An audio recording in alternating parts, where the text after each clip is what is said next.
इनसे मिलिए, ये है मीना के पिताजी। रामलाल की एक छोटी सी सिलाई की दुकान थी जिसमें रामलाल कपड़ों को सिलकर अपने परिवार का भरण पोषण करते थे। रामलाल के परिवार में उसकी बेटी और रामलाल दोनों ही रहते थे। रामलाल की पत्नी का बहुत पहले ही देहांत हो चुका था। एक दिन रामलाल अपनी दुकान बंद करके अपने घर को वापस जा रहे थे।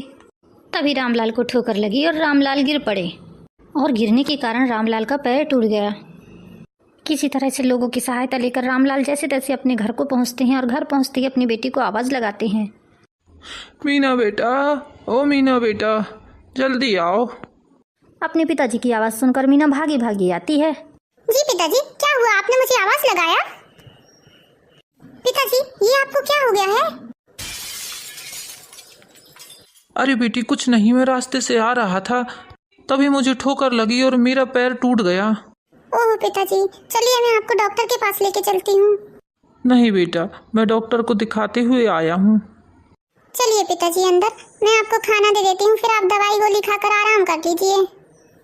ऐसा बोलते हुए मीना अपने पिताजी को अंदर ले जाती है। पिताजी, अब आप खाना खा लीजिए और खाना खाने के बाद गोली दवाई खा लेना और उसके बाद में आराम करना। लेकिन बेटी, हमारा घर कैसे चलेगा अब? उसकी चिंता आप मत कीजिए पिताजी, आप तो बस गोली दवाई खाइए और जल्दी से ठीक हो जाइए। मीना ने अपने पिताजी को तसल्ली तो दे दी थी, लेकिन उसे खुद चिंता होने लगी कि कमाने वाले हमारे घर में सिर्फ पिताजी थे, अब हमारा घर कैसे चलेगा। हे भगवान, कुछ तो उपाय बताइए जिससे हमारा घर चलने लगे। मैं क्या करूं? पिताजी का पैर टूट गया है, उनकी दवाई गोलियों का भी खर्चा, घर को चलाने का भी खर्चा मैं कैसे करूंगी भगवान।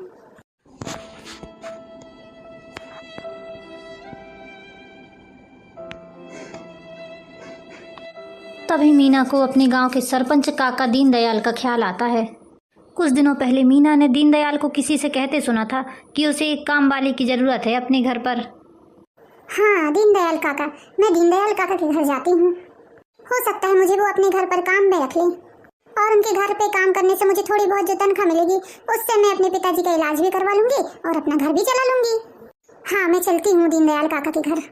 पिताजी मैं अभी आती हूँ, किसी काम से जा रही हूँ, जरूरी काम से। अरे बेटी कहाँ जा रही है? थोड़ा रुकना। अरे पिताजी मैं अभी आती हूँ थोड़ी देर से, फिर आपको आके बताती हूँ। ऐसा कहते हुए मीना दीनदयाल के घर चली जाती है और मीना पहुंच जाती है दीनदयाल के घर। काका जी प्रणाम। अरे अरे खुश रहो बिटिया।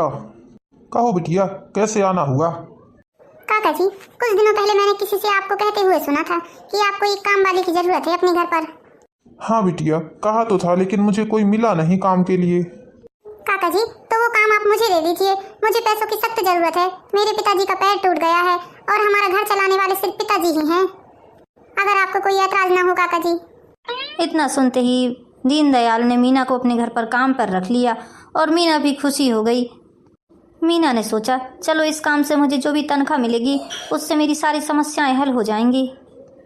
ठीक है बिटिया, तुम कल से काम पर आ जाना। धन्यवाद काका जी, आपका बहुत बहुत धन्यवाद। ऐसा कहते ही मीना अपने घर को चली गई। अगले दिन मीना सरपंच जी के घर अपने काम पर आ गई। ये है रामलाल का बेटा, आज तेरा पहला जो दिन मीना इस से घर पर, बहुत ही ज्यादा इसलिए तुझे चिढ़ता अच्छे था। से समझा रहा हूँ। उसे अपने बाप की धन दौलत पर बहुत ही ज्यादा घमंड था। वो एक घमंडी और निहायत ही बदतमीज लड़का था।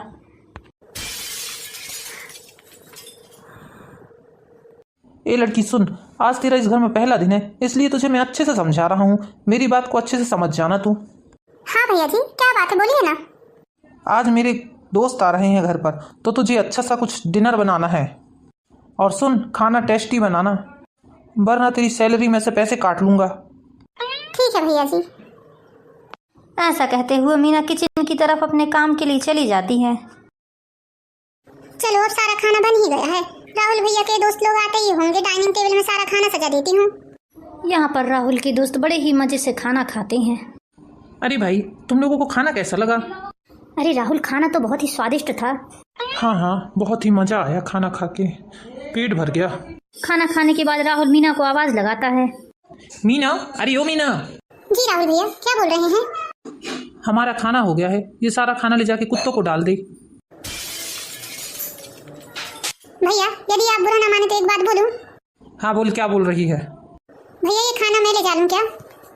मेरे घर में वैसे भी खाने को कुछ नहीं है भैया। हाँ ठीक है, ले जाइए खाना और पूरा टेबल को साफ कर। जी भैया, थैंक यू भैया। ऐसा बोलकर मीना सारे खाने को पैक करने लगती है। आप भी क्या किस्मत देते हो भगवान इंसानों को। किसी को खाने को इतना मिलता है कि वो अपना बचा हुआ खाना कुत्तों को डालता है, और किसी को इतना भी नहीं मिलता भगवान कि वो 2 वक्त की रोटी ढंग से खा सके। ये खाना पैक करके मैं अपने घर ले जा लेती हूँ, कम से कम 2 दिन तक तो चल ही जाएगा। बचे हुए खाने को मीना ने पैक करके अपने घर को ले जा लिया। मीना सारा खाना लेकर अपने घर को आ गई। पिताजी। अरे बेटी, आ गई तू? मैं बहुत देर से रास्ता देख रहा था तेरी। हाँ पिताजी, मैं आ गई। ऐसा कहते हुए मीना अपने काम में लग गई। पिताजी, मैं आपको अभी खाना देती हूँ। हे भगवान, ये क्या दिन दिखा रहा है। तूने मेरी ऐसी हालत कर दी कि मेरी बेटी को काम पर जाना पड़ रहा है। दिन बीतते गए और मीना को पूरे 1 माह हो चुका था दीनदयाल के घर काम करते करते। यहाँ मीना दीनदयाल से अपनी तनख्वाह मांगने आती है। काका, वो मुझे आज 1 माह हो गया है काम करते करते। मुझे पैसों की जरूरत थी काका। मुझे तनख्वाह मिल जाती तो बहुत अच्छा रहता काका जी। राहुल को ये बात सुन के अच्छा नहीं लगा, तो उसने फट से मीना को जवाब दिया। अरे किस चीज़ के पैसे लड़की? वो भैया, मैं अपनी तनख्वाह की बात कर रही हूँ। अरे कौन सी तनख्वाह? और तू जो रोज हमारे घर से बचा हुआ खाना ले लेकर जाती है, उसका हिसाब कौन करेगा? क्या?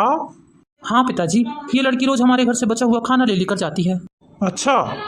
पिताजी, आप मेरी बात मानिए, इस लड़की को फूटी कौड़ी मत दीजिए। नहीं नहीं काका, ऐसा मत कीजिए। मुझे पैसों की बहुत जरूरत है काका, प्लीज। अरे चल जा, निकल लड़की। मैं आपके सामने हाथ जोड़ती हूँ काका, मुझे पैसे दे दीजिए, मुझे पैसों की बहुत जरूरत है। अरे जा जा लड़की, कोई पैसे नहीं है, चल निकल। निकलती है तुझे धक्के मार कर निकालूं। मीना दीनदयाल के घर से बहुत दुखी होकर अपने घर को लौटने लगी।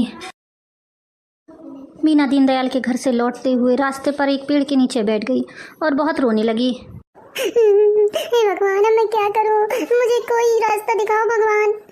मीना को रोता हुआ देख एक औरत वहां पर आती है। अरे बेटा, तुम क्यों रो रही हो? आप कौन हैं आंटी? बेटा, मैं यहाँ सामने वाले घर में रहती हूँ। बहुत देर से तुम्हें रोता हुआ देख रही थी, इसलिए मैं तुम्हें पूछने चली आई हूँ। तभी मीना उन्हें अपनी सारी बात बताती है। मीना की सारी बातें सुनकर इस औरत को दया आ जाती है। बेटा, मैं सरकारी स्कूल की टीचर हूँ। तुम अब से एक काम करना, मेरे घर पर ही काम करना और मैं तुम्हारा एडमिशन सरकारी स्कूल में करवा दूंगी। तुम पढ़ना लिखना फ्री में, तुम्हें पुस्तक काफ़ी भी फ्री में मिलेंगी और तुम मेरे घर काम करोगी तो तुम्हें मैं तनख्वाह भी दूंगी। मीना टीचर की बातें सुनकर बहुत ही खुश हो जाती है। हाँ हाँ मैडम, मैं आपके घर ही काम करूँगी। अब मीना पढ़ाई भी करती और सुबह शाम मैडम के घर जाकर काम करती, जिससे उसके घर का खर्चा भी अच्छे से चलने लगा। मीना, सारा काम हो गया? नहीं मैडम, थोड़ा सा काम रह गया है। कोई बात नहीं मीना, तुम काम को छोड़ो, तुम्हारे स्कूल का टाइम हो रहा है, अब घर जाओ और तुम स्कूल के लिए रेडी होकर स्कूल आओ। लेकिन मैडम काम। वो सब छोड़ो, तुम घर जाओ। जी। मीना की मैडम बहुत ही नेक दिल औरत थी, जो हर समय मीना की मदद करती थी। कितनी अच्छी बच्ची है, सारा काम जिम्मेदारी से करती है। इतनी सी उम्र में अपने घर की जिम्मेदारी भी अपने कंधों पर ले ली है इस बच्ची ने। यहाँ घूसखोरी के केस में दीनदयाल को पुलिस अंदर कर लेती है। केस के चलते दीनदयाल की सारी संपत्ति पुलिस जब्त कर लेती है और उसे जेल के अंदर डाल देती है। यहाँ राहुल बहुत परेशान रहने लगा, क्योंकि राहुल कुछ कमाता ही नहीं था। जो भी था उसके बाप की संपत्ति में वह ऐश करता था। राहुल ने 2 दिनों से कुछ खाया पिया भी नहीं था। उसका भूख के कारण बुरा हाल रहने लगा। हे भगवान, मैं क्या करूं? मुझे बहुत जोरों की भूख लगी है, कोई मुझे खाना दे दो प्लीज़। ऐसा कहते हुए राहुल खाने की तलाश में निकल पड़ता है। राहुल रोते रोते खाने की तलाश में जा रहा था, तभी उसका सामना होता है मीना से। अरे ये तो राहुल भैया है, ये क्यों रो रहे हैं? अरे राहुल भैया, आप क्यों रो रहे हो? क्या बात है भैया, आप बहुत परेशान दिख रहे हो। कोई बात नहीं मीना। नहीं भैया, मैंने आपको देखा, आप रो रहे थे। वो मैं तुमसे नज़रें मिलाने के लायक नहीं हूँ मीना। मैंने तुम्हारे साथ बहुत गलत किया मीना, इसलिए शायद भगवान मुझे अपने कर्मों की सज़ा दे रहे हैं। अरे क्या हुआ भैया? प्लीज़ मीना, मुझे माफ़ कर दो। मेरी गलती तो माफ़ी के लायक नहीं है, लेकिन फिर भी हो सके तो तुम मुझे माफ़ कर दो। मुझे अपने बाप की धन संपत्ति पर बहुत घमंड था मीना, लेकिन भगवान ने आज उसे चूर चूर कर दिया है। और जिस खाने की वजह से मैंने तुम्हें घर से निकाला था, भगवान ने आज उसी खाने के लिए मुझे मोहताज कर दिया है मीना। अरे ये क्या बोल रहे हैं भैया आप? हाँ मीना। और ऐसा क्या हुआ भैया जो आप दो दो रोटी के लिए मोहताज हो गए? अरे मीना, ये सब हमारे कर्मों का नतीजा है। और राहुल सारी बात मीना को बताता है, जिसे सुनकर मीना को बहुत दुख लगता है। भैया मेरी तो इतनी हैसियत नहीं है कि मैं आपकी कुछ मदद कर सकूं, लेकिन फिर भी मैं आपकी भूख जरूर मिटा सकती हूँ भैया। यदि आप मेरे घर का रूखा सूखा खाना खाना चाहें तो चलिए मैं आपको अपने घर का खाना खिलाती हूँ भैया। हाँ हाँ मीना, ज़रूर मैं तुम्हारे घर का खाना खाना चाहूँगा। प्लीज़ मुझे अपने घर का जो भी बना हो खाना खिला दो। मैंने 2 दिनों से कुछ भी नहीं खाया है मीना, भूख के कारण मेरा बुरा हाल हो रहा है। हाँ हाँ भैया चलिए। ऐसा कहकर मीना राहुल को अपने घर खाना खाने को ले जाती है। ये लीजिए राहुल भैया खाना। मेरे घर जो खाना है वही आपको मिल पाएगा अपनी भूख मिटाने के लिए। हाँ हाँ मीना, क्यों नहीं। राहुल ने खाना खाया और उसे अपने किए पर बहुत ही पछतावा हुआ। बहुत ही स्वादिष्ट रोटी है मीना, भगवान तुम्हारा भला करे मीना। अरे भैया प्लीज ऐसा मत बोलो। भैया यदि आपको ऐतराज न हो तो आप हमारे घर पर ही रह जाइए। हाँ हाँ मीना, मैं तुम्हारा बड़ा भाई बनकर इस घर में रहूँगा और एक अच्छी सी जॉब ढूंढूंगा मीना, और एक बड़ा भाई बनकर तुम्हारी अच्छी से परवरिश करूँगा और तुम्हारी अच्छी से शादी करूँगा मीना। ऐसा कहते हुए राहुल मीना के साथ ही एक बड़ा भाई बनकर रहने लगा और मीना की अच्छे से परवरिश करने लगा।